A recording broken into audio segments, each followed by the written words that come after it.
PhillyStartupLeaders.org presents the 2010 Founder Factory Conference, recorded November 17, 2010 at the World Cafe Live in Philadelphia.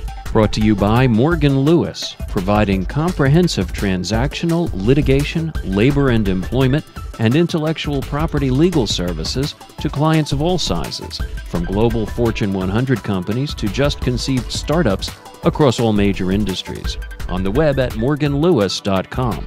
And by Chariot Solutions, an IT consulting firm specializing in application development and systems integration using Java and open source technologies. On the web at chariotsolutions.com. And by Cone Partners, an independent insurance brokerage that delivers integrated solutions to meet client needs in business, benefits, life, and personal insurance. Also by Monetate, the leading independent provider of testing, targeting, and personalization for websites. On the web at monetate.com. And by Leadnomics, an industry leader in lead generation and performance marketing. On the web at leadnomics.com. In this program, a story of exit, Invite Media, with Nat Turner, co-founder and CEO of Invite Media. I'm Patty Tawadros. I'm the CEO of Zercel and the new Director of Marketing for Philly Startup Leaders. And I'm Gloria Bell, founder and CEO of Red Stapler Consulting and the new Events Director for Philly Startup Leaders. And we're here for Invite Media. You guys know Nat Turner. He's a local guy. He graduated from Wharton in 2008. While he's there, he won just a couple of awards. He was named a Wharton Entrepreneurs Fellow in 2006, and in 2007, he received the Wharton Venture Award. And while at Wharton, because they had lots of spare time, he and Zach Weinberg founded Invite Media. The growth of their company prompted their receipt of Business Week's 2009 Top 25 Entrepreneurs Under 25 and a finalist position in the 2010 Ernst & Young Entrepreneur of the Year Award. Nat, Zach, and the Invite Media team hit another high point in 2010 when they were acquired by a little company that most of you may have heard of, Google, and proving something that we in Philadelphia all know is that technology is alive and well somewhere other than the Silicon Valley. Now Nat's going to tell us what it really took to be acquired by Google.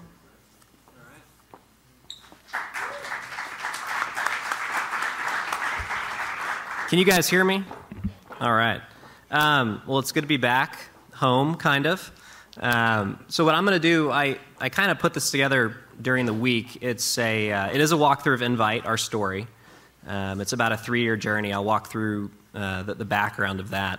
And then I tried to put together a bunch of the lessons we learned. We hadn't ever, frankly, taken the time to retroactively look back and say what went wrong, what went right, dissect it, do a postmortem of what happened. So here, I'll just dive right in. And I actually don't have cards with me today since I apparently am expecting them from Google and I don't have a title yet. So you can email me if you want. That'd be great. So a quick bit of background. I started a few companies in high school and also in college. Bit of a jack of all trades, mostly web dev, mostly on the UI side. I did go to Penn. That's how I got my Philly roots. All of our co-founders went to Penn as well. I'll get into that. Past 3 years have been on Invite Media. We founded it at Penn in 2007, August of 2007. We were acquired by Google this June, which was a really fun ride. I'll walk through all that. Now in New York. I'm unfortunately not in Philly full-time, but I do make it back quite a bit. We still have a big office here. And I do play a lot of golf now. That's one of the things I always put up there. So feel free to interrupt if you guys have questions. I don't know if you have mics or anything like that, but I think I'm supposed to take this down to 30 minutes or so.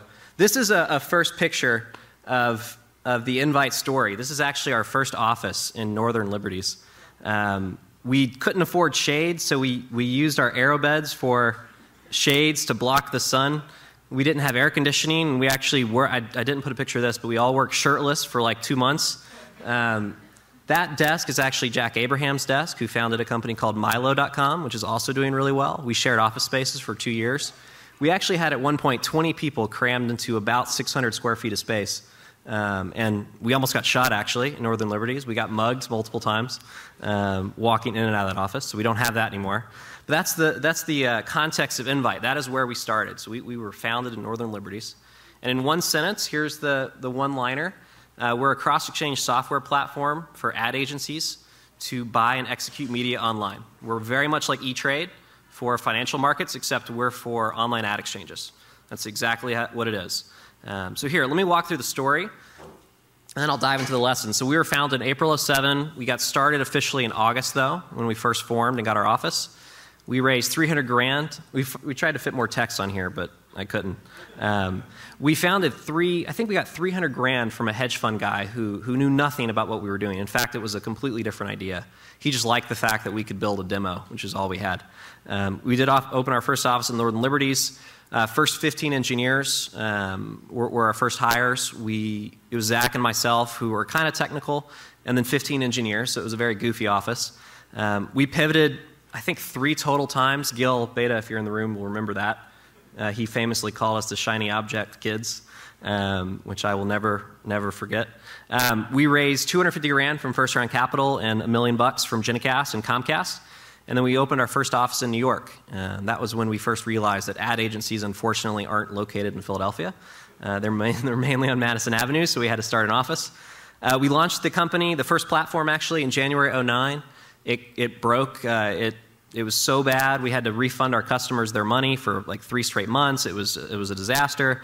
We were almost out of money. We raised a convertible note, actually at pretty good terms. We had a great guy, I have a picture of this later. A great guy stepped up and handed us a check one day. We then scraped our way to some early clients. I basically went on the road and started selling, and we got a really big deal that summer. We turned down an offer for about $20 million to be acquired. Did almost have a heart attack because we hadn't raised much money at that point. And all of our parents were saying, do it, do it, do it. But our board was actually very helpful in that situation to let us see that we had something bigger here. And then we closed the biggest deal in our space. It was with Publicis, the second largest ad agency. We did $3 million in revenue in just October, became profitable. Then things just went crazy. We then went to $6 million a month. We were acquired by Google for roughly $100 million. And now we're doing about $15 million a month in revenue. Which is, you can see the hockey stick there. We're now about 60 employees. So something happened in the summer of 2009. And so this deck is trying to figure out what happened. So let's dive in. So things that made Invite a success. These are the things that Zach and I sat down on Monday night and we said, all right, what contributed to Invite's success if we had to have 10 things? So the first one, this was the first one out of both of our mouths, was that we did not raise a lot of money. I can get into that later. We have a couple slides on that. We had free housing. We were young, we were in school, we had our parents' credit cards, we had all these things that were free housing, cafeteria food, we had all these nice to haves that frankly allowed us to live very cheaply, which is very important. We chose a huge market. I have a slide on this later, which is very important. We had a great co-founder group. I don't know if anyone's here from that, or Scott or Michael. They're in Philly right now, but we had here one of them, there he is. We had a great co-founder group. All of us could code, that was Scott. Some of us could design, that was me. Some of us could manage, that was all of us. We all, among us, could do one of the things required to start a company. So you needed that, and we definitely needed that in the industry we were entering. We had a great post-founder team. So the first people we hired, the first 10 people we hired were very crucial to the success of Invite. I think all of them are still here at Invite, even after the acquisition, except for Scott. We didn't know any better but to tinker and pivot. Frankly, it was just the thing to do. One idea didn't work, we moved on to the next one, and we did that 3 times or so. I think just now pivoting has actually been made a word. At the time, it was idea du jour, or these kids can't figure out what to do. It was these negative words. Now they have this nice term for it. We did know how to use our age to our advantage, which is something we always recommend if you're young. Don't make it a negative, make it a positive. You can get intros, you can get professors to help you, you can get funding actually easier, a lot of things. You can take less money. We had great brand cover with our investors. So Comcast was an investor, First Round Capital was an investor. They introduced us to people, but more importantly, we could put that on our website and on our PowerPoint decks and say, hey, Publicis, billion-dollar multiple, public company. We're not just 3 kids, 4 kids. We have, funding from Comcast. We did meet a few key advisors. We had, I think 5 to 6. There was one in particular who literally changed our business for us. I'll get into that later. And then we got lucky. Luck, a lot of people say, luck doesn't really have a lot to do with it when you have 3 years and it's not one of those things that you sell for $1 billion, but a lot of it was luck. We were lucky to meet the people we did. We were lucky to win the deals we won. There were a lot of things about that. So those were the things that made it success. So things we learned. This one we actually did well, co-founders. We actually failed at this before Invite. When you have co-founders, you have to set it up correctly. You have to have, and I have a slide on this later, you have to have the right equity structure.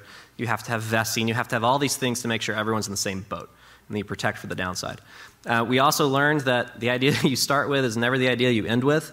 If we're doing angel investing now, all of the co-founders, if you come to us with an idea, honestly, it's 10% of it. And good VCs will tell you that. It's about people who, and I have the quote here, they don't invest in ideas. They invest in people who they can trust to build an idea, regardless of what the idea is or what it becomes, and are smart enough to do that and are willing to listen. And so I think that's why we were able to attract money, because frankly the idea was terrible, and they told us that. They said, well, we'll let you go and try and find a good idea, but take this money first. When you get started and you have no life obstacles, it's the best time to start a company. I don't know if everyone in the room is in that position, but we were, and we were very lucky for that, and so we got started. We had no one telling us this is something you can't do. We didn't have to be home at a certain time. We didn't have any bills to pay. It was great. You should be humble and paranoid. We never really acted like we knew everything, and we were always losing sleep. We probably, probably half the time we're scared the company was going to run out of business, run out of money. We literally thought we were going to go bankrupt the next day, every single day, regardless of how well we were doing. That's a good and bad thing, and I'll get to that. You got to hire well. I mentioned that. And don't spend all your time fundraising. I'll get into that. That was actually a huge mistake we made. We spent a lot of time flirting with VCs and getting to know them. And your board matters a lot. Not so much early on, but as you grow, it's an incredible asset to have. So lessons learned. All right, so founding group. It all starts here. And Scott can relate to this. We can't do it alone, right? So if you get started, look at every company that has one co-founder. And I guarantee you the case is there are some other early employees there that acted like co-founders or should have been co-founders on paper, right? You can't do it alone unless you're, even Zuckerberg didn't start alone. So very important to start with the right equity structure, though. So the first company we started, we had 4 people. We did 25, 25, 25, 25. 2 people decided to get internships one summer. That sounds familiar, like the social network. And we couldn't do anything about it. So all of a sudden we went and pitched VC funding. They said, well, show me your cap table. And we had 50% of the company for 2 employees who weren't even working on the company anymore. And we had no ability to stop that. So you have to set things up correctly. VCs do care about that setup, that structure, and you have to protect for the downside. So just always ask your questions. If your founder leaves or your co-founder leaves, what do you do? Here's a picture of our co-founders. That's Scott right there. That's Michael and Zach's back of his head. We had a lot of fun together. We basically lived in the same apartment/office for 2 years on aerobeds, as you saw. So you have to get along with these people. All right, so the idea you start with won't be what you end with. You pivot again. It is this nice new word that they've coined, which I love. It doesn't make things seem like a bad thing anymore. It is a bad thing. It is a good thing as long as it stops, though. You have to eventually come up with an idea and stick to it. So that's the one thing you have to find out.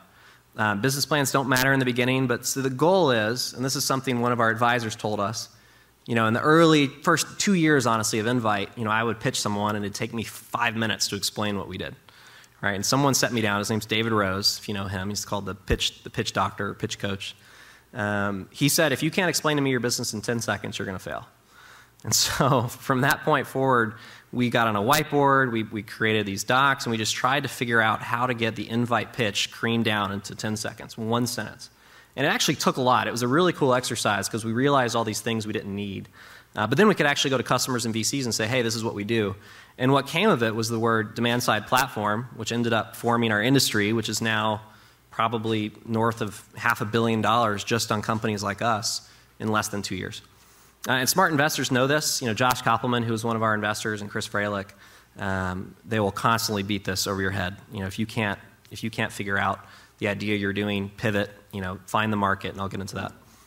So a good entrepreneur knows when their market is too small or their product isn't working, and when it's time to change, move on. This is something I learned There's a guy named Scott Ferber who founded a company called advertising.com, sold it to AOL for $500 million, and all of a sudden, I think a year after he left, he just started this company in online video, honestly before YouTube even started. And we were sitting there and saying, why is he doing that? And then 3 years later, it goes, oh, he found this industry 3 years before anyone else did. And he just happened to be in that market. And now it's a huge market, and they're doing very well. So a good entrepreneur knows when their market is too small and they can move on. They know how to pick the right one.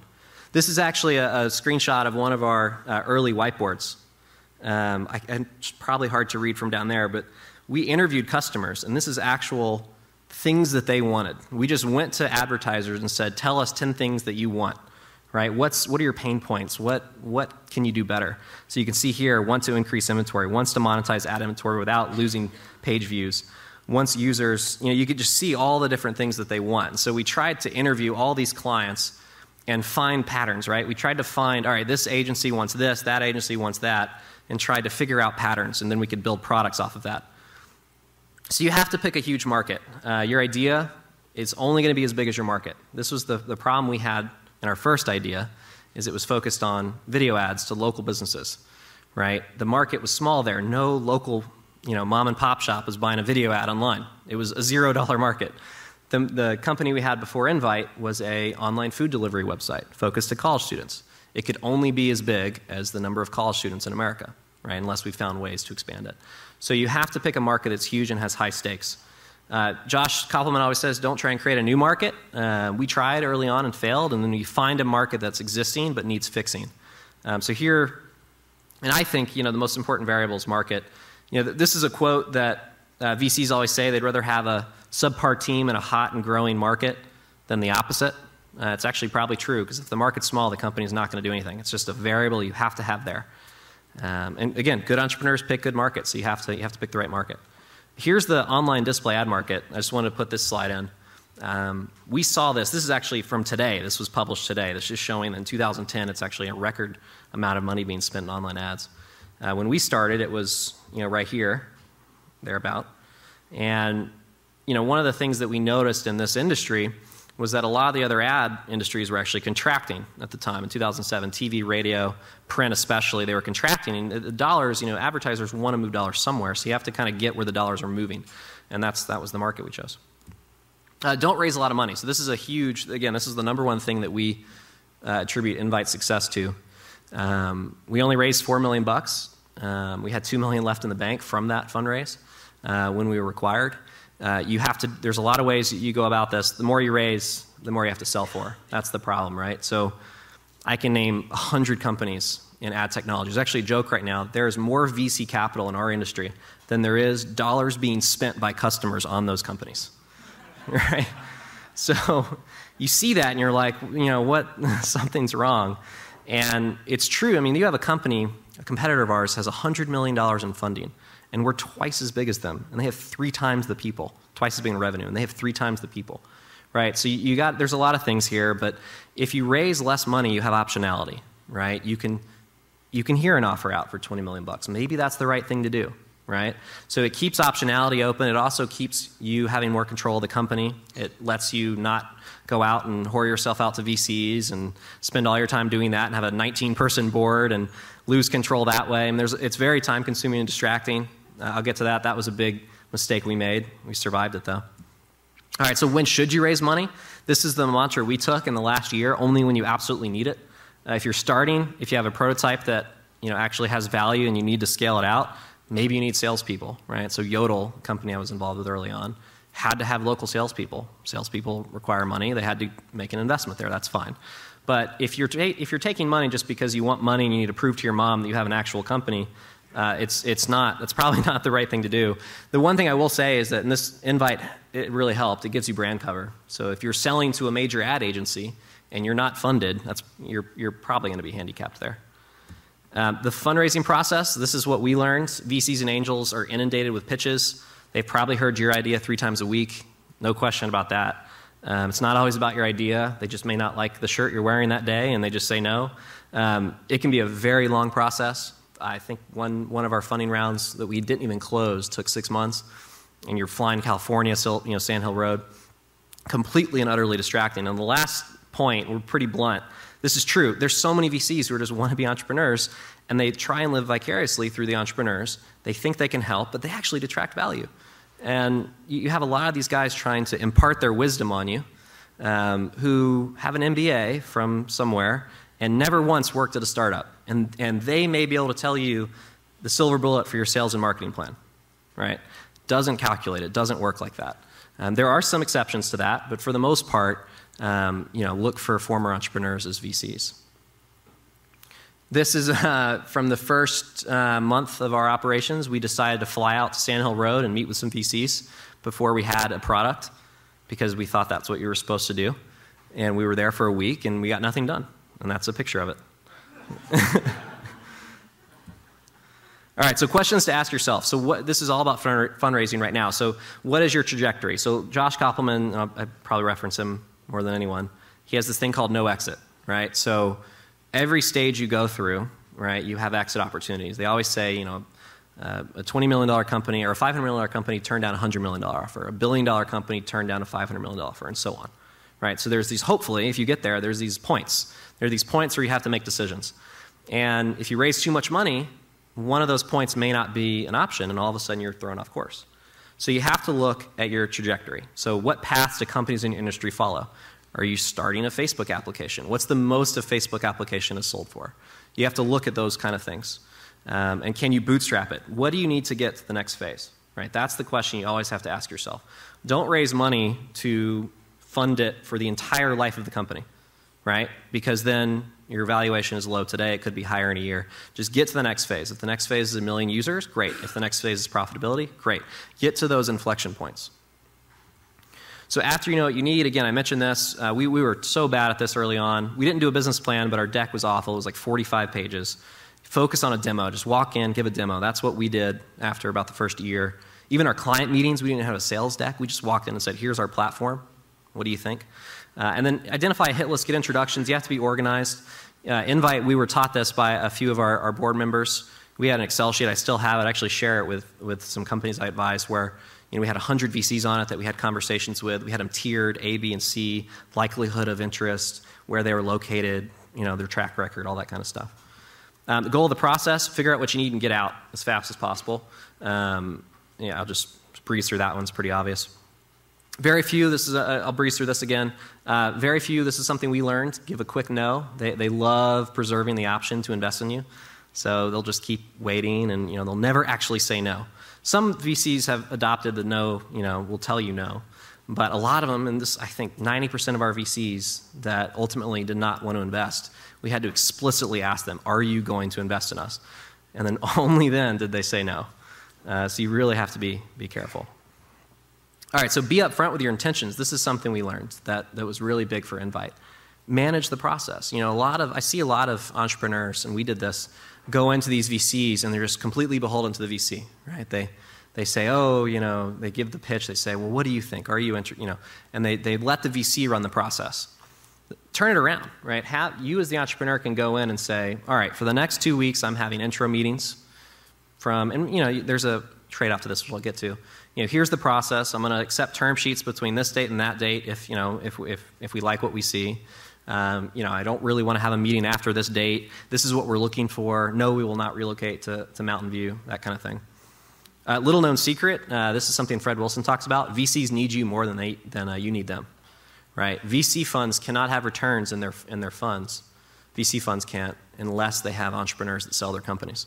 So you as the entrepreneur are actually something they need. They will never tell you that. Some will, but for the most part, they try and flip it around. They try and make it seem like you need them. The reality is that's not the case.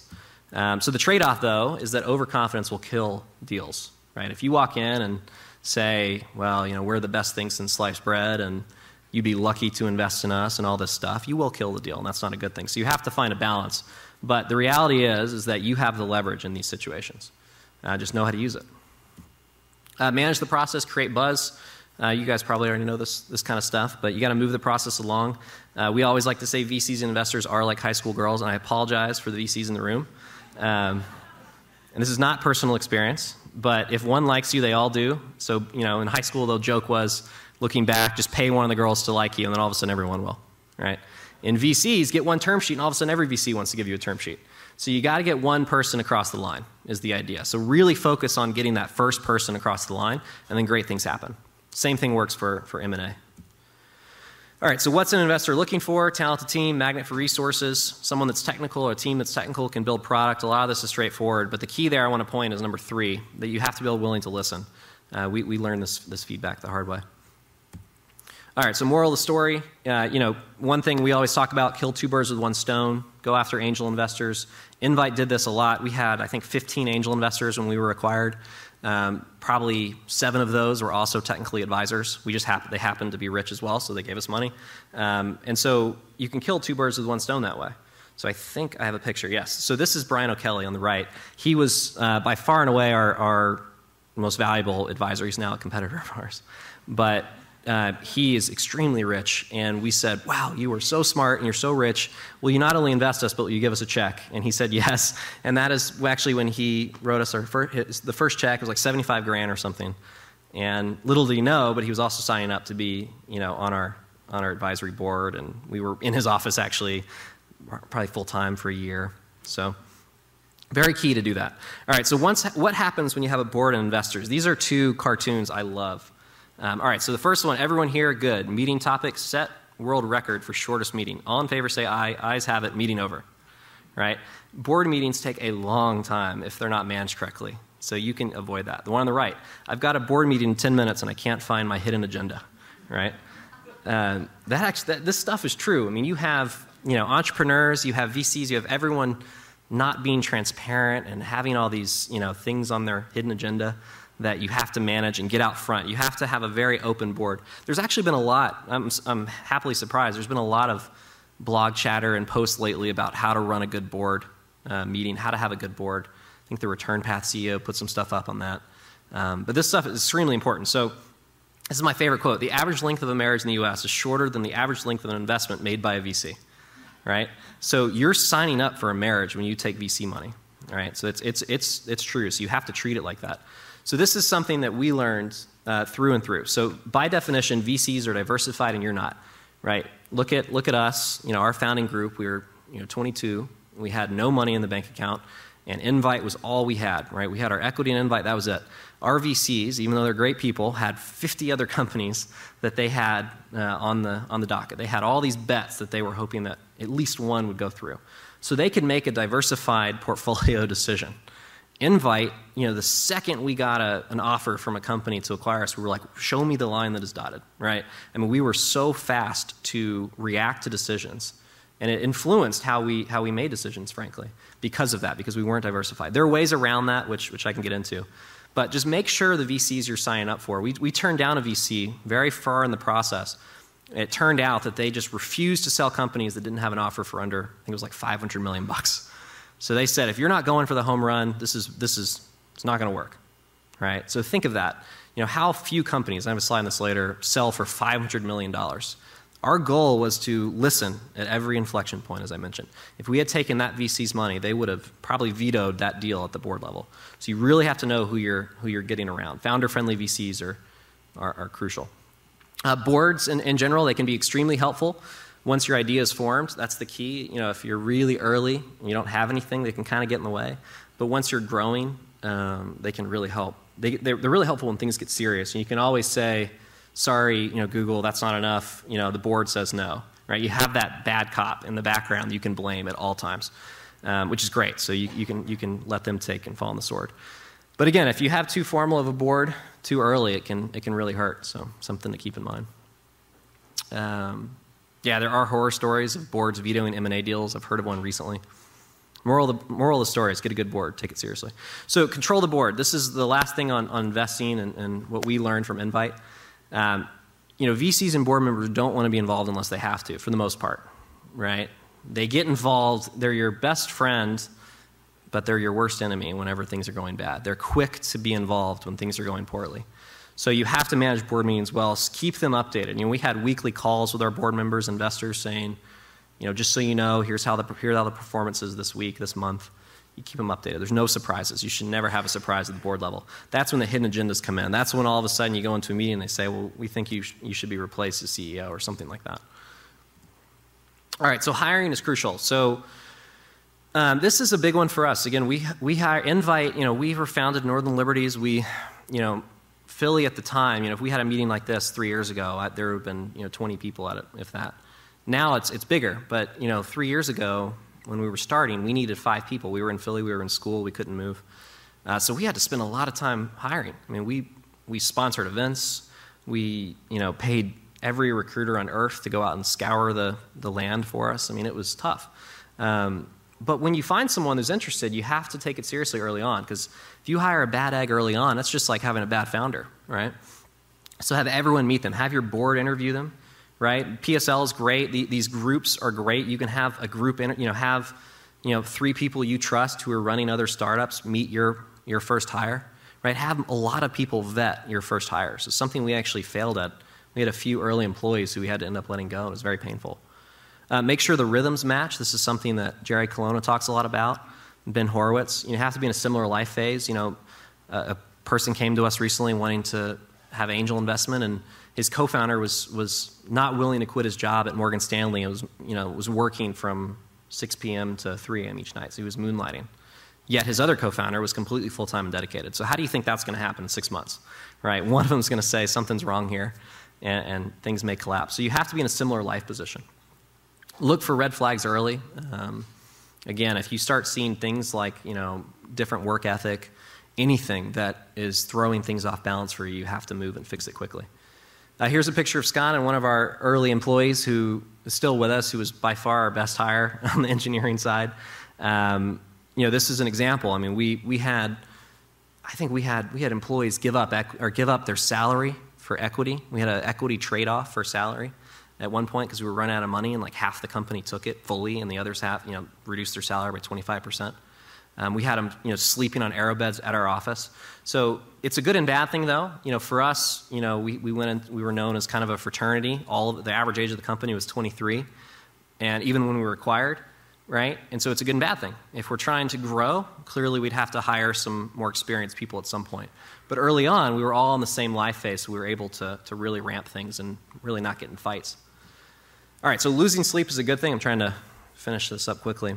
If you're not losing sleep, you're too comfortable. This is something my dad would always tell me when learning to drive a car. If you're too comfortable, you're probably going to get in an accident, is what he used to tell me. The same applies to startups. If you're too comfortable, if you're just you're relaxed, you're not really worried, that competitor, they're stupid, they won't figure something out. That's the wrong way to think. You need to be waking up at 3 a.m. to check your BlackBerry, right? That kind of stuff is a good thing. You will probably lose any relationship you have with the opposite sex during that time. Because of this, you will be stressed out of your mind, but that is a good thing. And again, this is actually the third bullet point. It's so funny. My girlfriend, who I don't know how stayed with me, and then my parents would say, you were so depressed for those 3 years. Like, you were just never happy. It seemed that way on the outside. You seem like you hate your life. But then when you look back, and we look back now, it was literally the best time of our life. And we had the most fun during those 3 years. But during it, you're stressed out of your mind. You're pulling your eyeballs out. So you never know. There's never a better time to start when you're in school, is one thing I'll say. I don't know how many people here are in that position, but I spoke at Wharton a couple weeks ago, and when you're a freshman there, you're so impressionable, and you need to know that it's okay not to get an internship. It's okay to just start a company. Here's a picture of Jack Abraham, who founded Milo. I love the ironic "Don't Make Me Think" as he's sleeping book there. We would be sleeping in the office from 4 a.m. to 9 a.m. That would be our sleep, and wake up and drive to New York. All right, so preparing for an exit. It's getting towards the end here. I'm sure you guys want to get out of here. Don't prepare for an exit, right? So focus on building a compelling product. This is something Invite did that we really attribute to our success. You have to be bought and not sold. That's the point. You should never have a for sale sign around your neck. You should be so awesome as a company that the M&A, the big strategic, can't help but acquire you. That's when you get the maximum value. So Invite, we got an offer for $20 million, and then like 6 months later, we had one for 5 times that, right? And it's because we weren't for sale. We were the best company in our space, and that space was really hot. And if you wanted to buy us, you had to pay. That was the idea. So focus on getting the company to profitability. Don't go into a situation saying, well, I'm going to do this and that because that will make this company interested. Don't plan on that. If you build something that's profitable and exciting and users like it, you will get acquired or it can go public. And again, prep your board. This is something we didn't do a good job of. If you want to sell early, your board should know that way in advance, a year, and probably before you take their money, that's your plan. It could seem odd. You may lose some investor interest that way. But if you're young and your goal is to sell a company for $5 million and they want $500 million, better to know that before you take their money than after. All right, so this is a big thing for Invite again. You don't have to go for the home run. So how many companies are acquired every year for over $500 million? It's not as many as people think, right? And we looked at this. The average, I laughed at this. I thought we were going to go for $1 billion, $1 billion. When we got started, I actually remember this from 3 years ago, the average digital media company sells for $96 million. That is pretty much within like 2% what Invite sold for. And it's not surprising because you look at it and every other company in our space sells for something around that does sell. They either go out of business or that's what they sell for. So again, the more you want to sell for, the less likely it'll happen. So you have to really pull out an Excel sheet. This is something our investors really told us to do. And do the expected value. If you want to go for $1 billion, you're going to have to take more money. You're going to have dilution. These things will happen that will make that less likely or less profitable for you. It may be the best decision to sell for $20 million 5 years before it would take to get to $1 billion. You might make more money that way. Your investors will as well. And of course, getting a return for investors is very important. You can't underestimate that. Getting a win is very important. If you sell a company, it's very easy to go out and raise money again, is the idea. And you can do all that stuff without selling for a home run. That's a big key. So summary, and then we can get to some questions if you guys want. It's always a great time to start a company. We started during I think we're at the exact bottom of the stock market getting started. Turned out it was a great time because no one else was innovating at the time, and we were. And then the same can be said at a great market. Everyone's spending money and you have a lot of customers. Take it seriously and be humble. Get a great group of advisors. There's a lot in Philly and growing. David Bruson, for instance, David Bookspan, who's in the room, are two guys, former entrepreneurs and current, who were very helpful to Invite. There's probably hundreds of these people in Philly. There's thousands in New York. There's tens of thousands in San Francisco. You have these advisor groups you need to pull from. Pick your investors. It is a marriage. I can't state that strongly enough. So many entrepreneurs I talk to regret having the VC that they have on board. Make key hires early. Be thorough. Always be focused on revenue.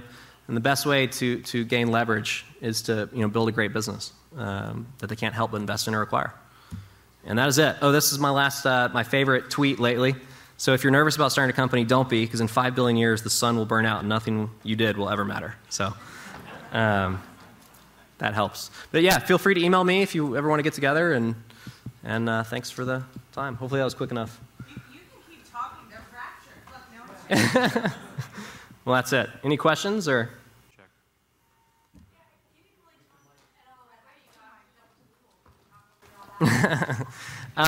Yeah, so what actually happened, I'll have to be careful with what I say since I'm still employed there. Yeah, so she asked, how do we actually get acquired by Google? Is that your question? Yeah. So it's a good question. The way it happened is we had acquisition interest last summer. So, and Gil will remember this if he's still in the room. In June 2009, we had a major public company come to us, and they say, we want to buy you. It's going to be so exciting. Come work for us, blah, blah, blah. And then we got the term sheet, and it was like less than what the VC term sheet was that we had on the table. So it was completely depressing. But at that point, we said, all right, and we ended up getting it higher to like $20 million, and we said, all right, this is something we should consider. And we ended up saying no. Our board said, we think you have something more valuable. You should really hold out and keep growing the business, maybe raise a little bit more money, which we did. And so what happened was about 6 months after that, we'd sold this big deal, Publicis, I mentioned that. We had about $3 million a month in revenue. Everything was growing. I mean, every month was getting bigger and bigger and bigger in revenue. And we started getting these inbound calls. We actually got emails off of our website from corp dev, corporate development people at major public companies saying, hey, do you want to come talk to us? Google actually got an intro to us like through one of our random clients who wasn't even working with us. They said, we really want to meet Invite, and we were buying from them. Google has a lot of inventory, ad inventory, obviously. We were a major buyer of theirs. I think we had at that point become their biggest buyer per day of display inventory. And they just reached out, completely cold call. We had never met their corp dev guy. In December of 2009, they sent us an email. They invited every company like us. We were the first, but there are now 5 others, including Brian O'Kelly, one of our advisors, to come in and pitch Google. So the way they did it, and this is how most strategic companies do it, is they say, hey, come in, show us what you're all about. And so for about an hour each, we all funneled in one after another. We shook hands with our competitors as we were walking out of the room. And we all showed, with proper NDAs and all that stuff. We didn't go as far as we would have normally with a client. We said, hey, here's what we do. Here are our numbers. They asked for a little early diligence. And then more companies started calling. We had like 5 public companies interested in us at one point. It's very competitive. And so what we did is we hired a banker. We went out and we hired Terry Kawaja, GCA savvy. He's really popular in the ad tech space now, to help us manage this inbound interest. Right? So Google is one of them. There were others. And we basically said, we don't want to screw this up. Zach and I had never done this before. We were level-headed, but we didn't really know, the negotiation tactics that a major, $150 billion market cap company would take. And it turned out there were a lot of those, not just Google. Every company has their tactics. And so we had this banker come in, and we had these interested parties like Google say, hey, we're interested. And it took about 3 months to get term sheets out of them, probably longer than a VC takes. And it happened on like a Saturday morning. It's very tenuous. Everyone bluffs. I mean, it's like a very funny process, frankly. But when everything's said and done, we left with a pretty big term sheet on a Saturday morning. And we hadn't sold the company yet, but Zach went out, Scott will remember this, and bought like a $10,000 lazy boy chair because he'd always wanted one, and he could never afford one, hoping that the deal would close. And so we signed the term sheet on Saturday, and 60 days later we closed. Generally takes 60 days, post-term sheet to close a deal. And we just got under the FTC's requirements to file for antitrust. So it closed very quickly. It's a good question. So the decision to sell at any valuation, $50 million, $100 million, $200 million is obviously a difficult decision. $100 million is a nice valuation. What made you decide at that point? Yeah. Is it because the next stage was we needed to take more money, or what? And obviously there's growth because Google wouldn't have been interested. So yeah, it's a really good question. So I'll start with the $20 million. We had this offer last summer, and we turned that one down because we knew we had this deal coming. So we knew we'd have profitability. We weren't profitable yet, so that was an easy one to turn down. The next one, we had a $50 million offer too. We turned down in between there. And each time you have to sit down and you have to play the chess moves out, right? So with Google, the reason we sold was, we knew they were going to buy someone. They played their cards very well. They said, we are buying a DSP, that's what the industry invite is in Q1 of 2010. That is happening, right? It's you or someone else. So we sat there and we said, all right, Google has DoubleClick, the biggest ad serving platform in the world, which would be literally the best synergy ever for our company. What if they acquired one of our weaker competitors? And they have a great relationship with their biggest client, Google does. So we said, if we don't sell to Google, we actually kind of got backed into a corner a little bit here, maybe a lot, and they said, this is happening. It's either you or this company. We've narrowed it down. And so that was a huge part of our decision. Generally, and that's you'll see that a lot. You'll see these strategics play those games. We had a customer try and acquire us. They said, well, we're going to pull our business from you unless you acquire us, or unless you let us acquire you. Right? So, you have those kind of tactics a lot of times.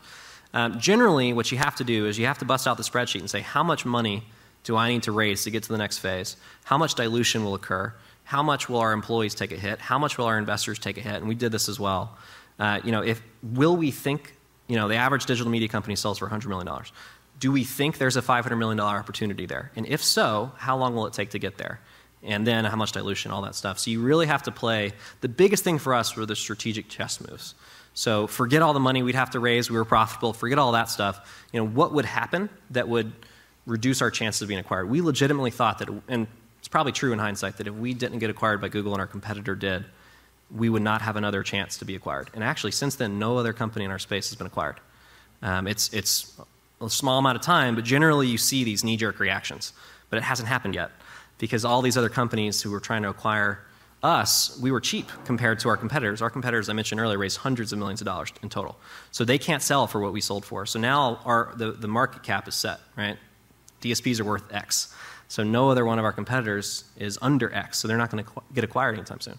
So that's kind of how we thought about it. Honestly, it was a very difficult process. Zach and I were sitting on a couch every night, wavering. I mean, one day I said yes, one day he said yes, opposite. We would one day be in agreement and like pick up the phone and then hang up. You know, we were very wavering about it. It was a very hard decision.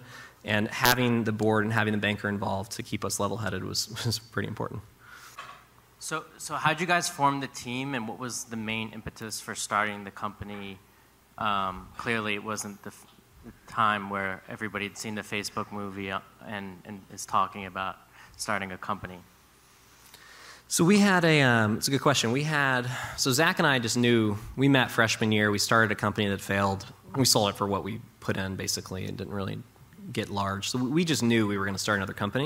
And I think the reason was, I was always an entrepreneur. Zach wanted, that was his first company, but he really wanted to go for it. I had an internship at a VC firm. I had seen some success that other entrepreneurs were having.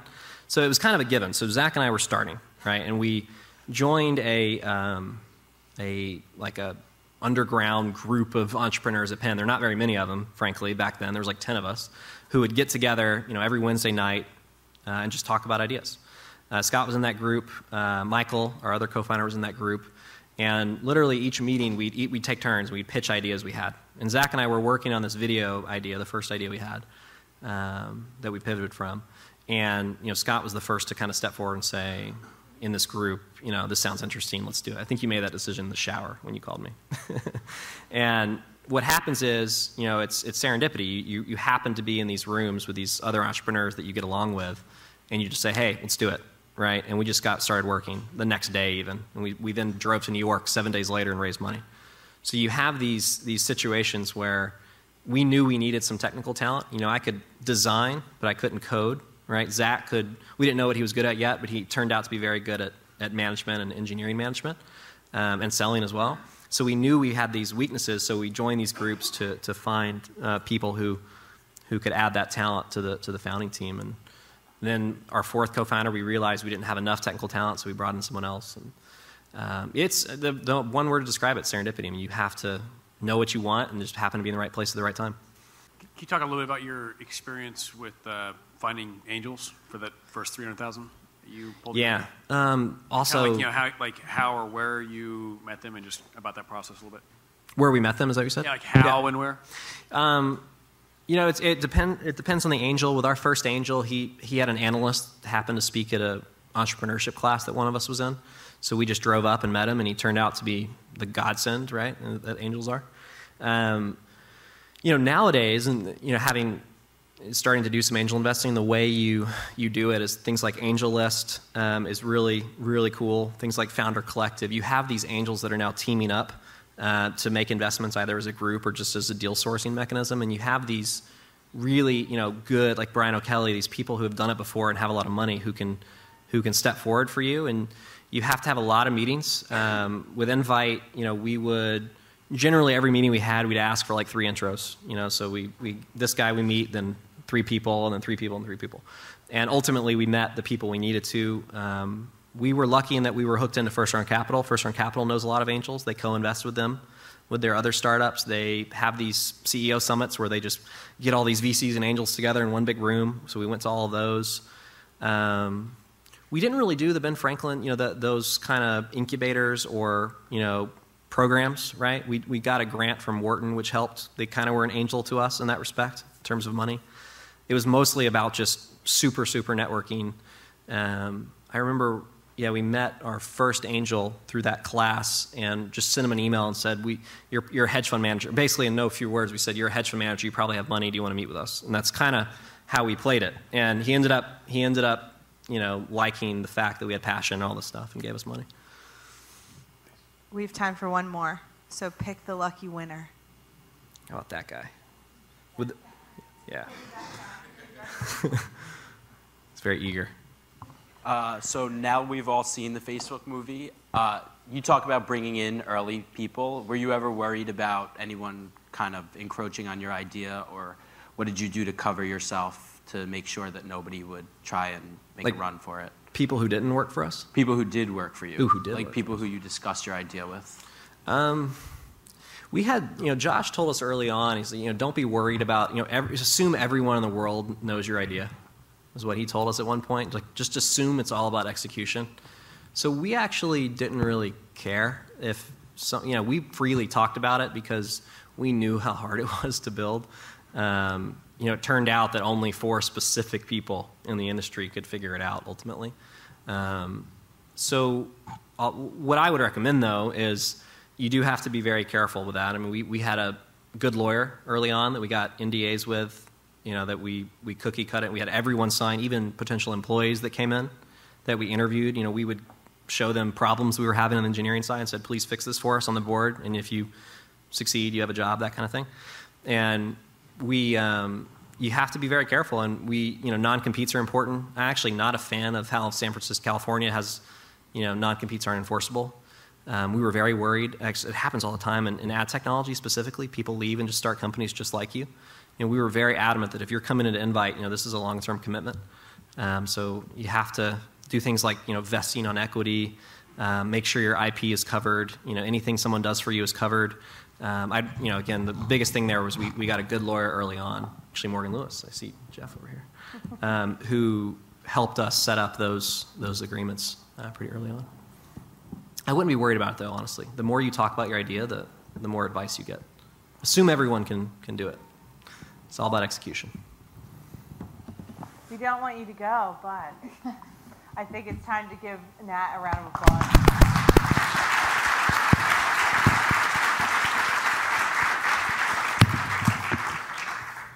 All right. I don't think you can get a better advertisement for Philadelphia startup leaders than what we just heard. So thank you so much to Nat Turner for coming out to talk to us. Some things that stuck with me throughout the day was this idea of, and Adam Schran talked about it a little bit too, this idea of figuring out what you're excellent at and subcontracting the rest, and putting yourself in a place where you can find those pieces. And that's really what the Philadelphia Startup Leaders tries to build, and that's what Founder Factory is all about. So we are so grateful that you spent some time with us today. We want to thank our fabulous speakers. Give them a round of applause again for coming out and sharing. Thank you to the Fishbowl companies and everyone who also played a role as a panelist to share that information with us. Thank you to all the volunteers who helped make it happen. Thanks to our sponsors, and I'd also like to thank Amy, because Amy's been fabulous, so thank you for leading us. And last, we need to thank you for spending the day with us. Without you, we wouldn't be here. So hopefully you were able to gain a lot of information, and now we want you to meet each other, talk, collaborate, connect, because that's what this is all about. And last, a little pitch for Philly Startup Leaders. We need you. Come and join us at events, help us volunteer, come to us with ideas, and help our community. And thanks, enjoy yourself.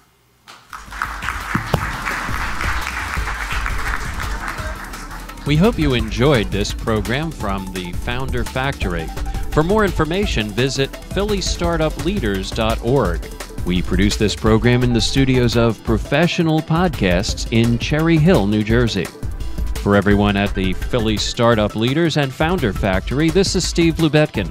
Thank you for joining us, and take good care.